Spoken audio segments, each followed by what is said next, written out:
आणखी एक महत्त्वाची बातमी, एकनाथ मिंधेंच्या भ्रष्ट कारभारानं मुख्यमंत्र्यांना सुद्धा सोडलं नाहीये असं आदित्य ठाकरे म्हणतात.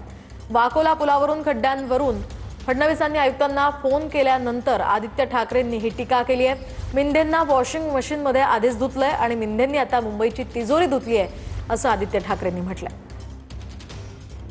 नेमकं काय ट्विट आदित्य ठाकरेंनी केलं सविस्तर पाहूयात. एकनाथ मिंधे यांच्या भ्रष्ट कारभारानं आज मुख्यमंत्र्यांना सुद्धा सोडलं नाहीये. वाकोला पुलावरील खड्डे या संदर्भात आमदार वरुण सरदेसाईंनी व्हिडिओ सोशल मीडियावर शेअर केला होता. 2 वर्ष सातत्यानं सांगतोय की 5 कंत्राटदारांना हाताशी घेऊन मिंधेंनी स्वतःचेच खिसे भरले पण अजून खड्डे करून ठेवले. या भ्रष्ट कारभाराला त्यांच्याच पक्षाचा पाठिंबा गेली 2 वर्ष होता. मिंधेंना वॉशिंग मशीनमध्ये त्यांनीच धुतलं